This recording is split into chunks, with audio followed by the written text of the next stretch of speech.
The Marvel Cinematic Universe is a mainstay of pop culture now, to the point that it's absorbing movies it didn't originally have anything to do with. While it's fun enough to see Wesley Snipes and Tobey Maguire show up for extended cameos in entertaining movies, they only serve as stark reminders of how creatively diverse and stylistically enthralling the Marvel movie palette used to actually be. In that spirit, I thought I'd do a little ranking that will assuredly get me some heat in the comments. I'm Drew Deitch for Giant Freakin' Robot, and we're ranking 11 non-MCU Marvel movies worth your time. And in my even more extreme opinion, all of these are a better use of your time than most MCU movies. No. I don't believe it. Okay, as always with these things, clarifying the rules. Non-MCU means movies that, at the time, were produced outside of the established canon and oversight of the Marvel Cinematic Universe. So, Andrew Garfield showing up in Spider-Man Homeward Bound: The Incredible Journey doesn't make The Amazing Spider-Man 2 an MCU movie by my previous definition. Same thought process. Even though Mickey bought up Fox, and the Marvel powers that be did the whole TVA thing in Deadpool and Wolverine, the first two Deadpool movies would count as non-MCU movies. But none of those are on this list. Instead, we're starting with a movie I think the real Wade Wilson would approve of. Number 11. Howard the Duck. An infamous bomb on release and relegated to little more than a punchline for comic book and movie fans. Let the female creature go.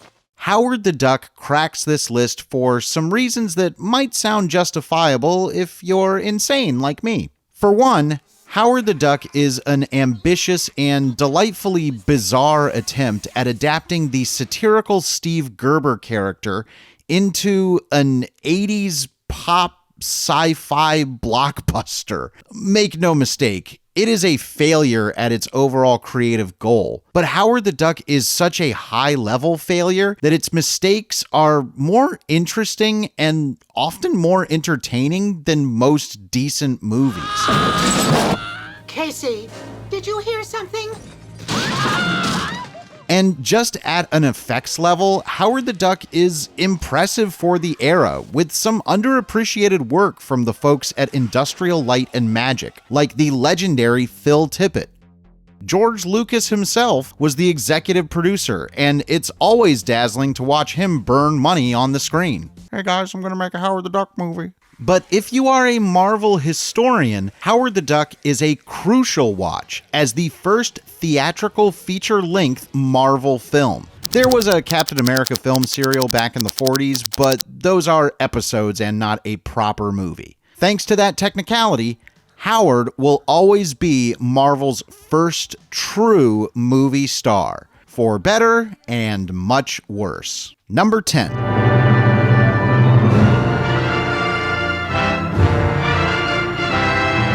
I'm probably losing cred with everyone thanks to these first two entries, but it's my list, and there is no way the unreleased and unfinished Roger Corman produced version of the Fantastic Four was going to miss out on a spot.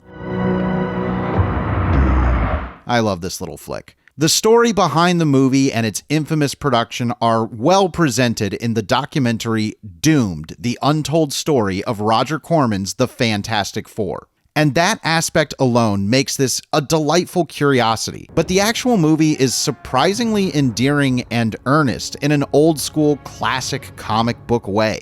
The cast aren't looking down at the material, and there's an aw shucks quality to the Fantastic Four that puts it leagues above a lot of bigger budget studio superhero blockbusters. I know everyone's excited about the official MCU Fantastic Four movie, and I'm sure it will please plenty of folks, but I'd be surprised if it tops this cheesy, clunky, and charming bit of Marvel movie discarded history. Give the Fantastic Four a proper release, Marvel. Number 9.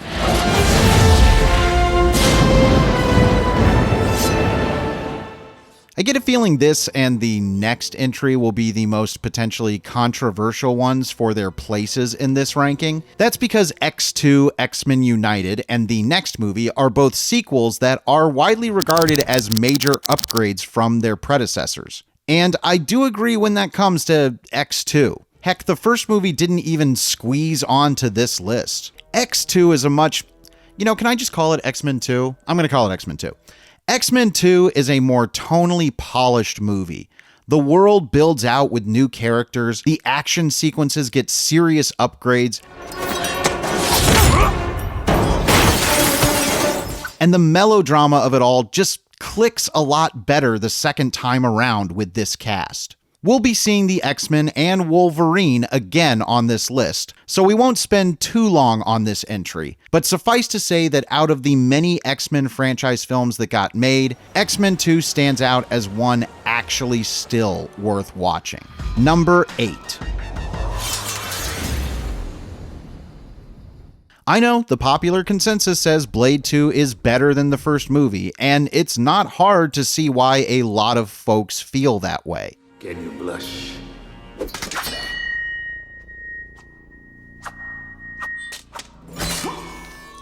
Director Guillermo del Toro brings so much of his genre giddiness to this sequel, and it is all so very welcome. The Reaper vampires are awesome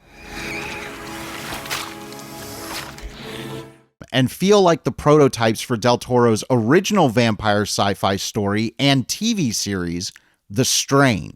And that's my big feeling with Blade 2, is that it's more of an awesome Guillermo del Toro movie than a really great Blade movie, but it's still an awesome Guillermo del Toro movie and a pretty darn fun Blade movie. I love when Marvel movies feel so distinctly shepherded by a single creative voice, and that's certainly the case with Blade 2. But we ain't done with Blade on this list. Number 7.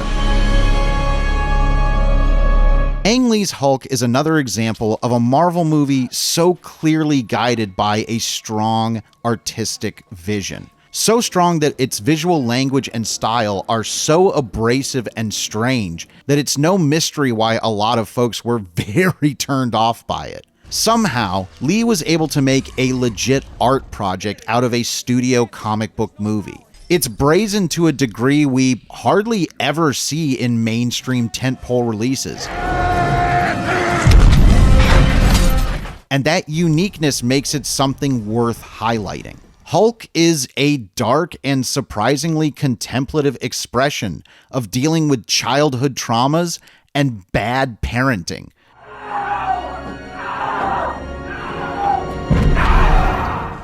I get if it's a movie that's just too out there visually for you to click with, but in my eyes, Hulk is one of the very few comic book superhero movies that ventures on being an outright art house madhouse. Number 6.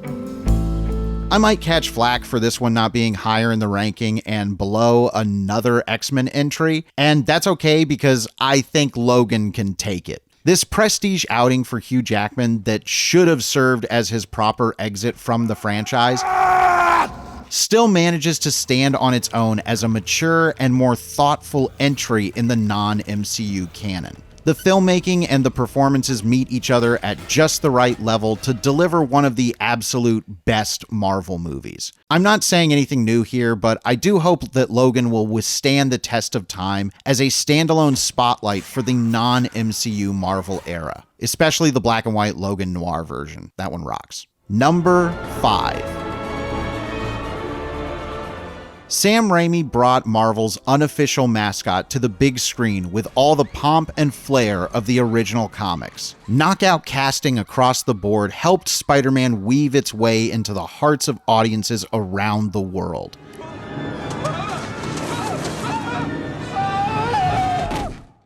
The leads are all on the money, but who doesn't love the expert supporting cast of Cliff Robertson as the perfect Uncle Ben, Rosemary Harris as an even more perfect Aunt May, and J.K. Simmons as the perfectest J. Jonah Jameson? Spider-Man gets a lot right and still works in a satisfying, if simple enough way these days. A true classic. Number 4. Ranking this above Logan and X-Men 2 is probably another reason you're in the comments calling for my head, but my appreciation of X-Men First Class continues to grow with every passing year. The vibrant use of the 60s period fashion and design, something the following movies utterly failed at capturing, has helped give First Class a lot of staying power visually. Not to mention that the X-Men movies up to this point were very Wolverine focused, so a switch to really giving Professor Xavier and Magneto a proper backstory was welcome. And considering the enormous shoes James McAvoy and Michael Fassbender were stepping into, they end up delivering what I think is the best scene between those two characters in any of the movies. When you can access all that, you'll possess a power no one can match. Not even me. I love Kevin Bacon's villainous Sebastian Shaw and his ultimate fate, the entire relationship between Charles and Eric, and the whole groovy vibe of this flick. If I ever feel like just popping in an X-Men movie, it's gonna be First Class. Number 3. We actually featured Punisher Warzone in another video recently, so if you want to hear some of my thoughts on it, go check that video out. Though this does give me the excuse to make the editor roll that beautiful parkour rocket death again. Cinema. Number 2. The older I get, the more I admit to myself just how much I love Blade. Everything about the movie is in tune with itself, and that all comes from the foundational power of Wesley Snipes as the Daywalker. The opening blood rave sequence has now etched itself into pop culture history as an iconic movie opening action sequence. I could just sit and watch Blade all day, soaking in the delicious performance from Stephen Dorff as the villainous Deacon Frost, or watching Blade explode vampires with his vampire explosion juice. Blade is great. It's the best R-rated Marvel movie. It might be the best Wesley Snipes movie. Why am I recording this and not watching Blade? I'm going to go watch Blade and then I'll be back for the last entry. Editor, play something cool from Blade here. It won't be hard to pick.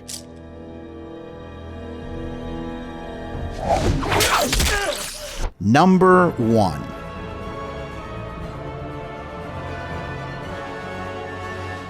I don't know if superhero movies, let alone just Marvel movies, get better than Spider-Man 2. Everything that worked in the first film gets a nice bit of polishing, and everything else gets upgraded to be much, much better. The story, the performances, the pacing, the drama, the action, the cinematography, the music, all of it is working in such incredible unison to produce a Marvel movie that I easily argue tops every single film in the MCU.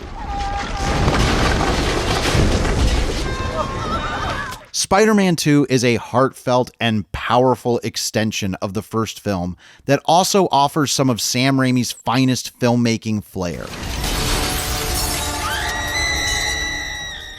If you don't love the hospital sequence, I question if you love movies. If you want to spend your time watching a true masterpiece of Marvel Comics cinema, your best bet is Spider-Man 2. What do you think of this ranking?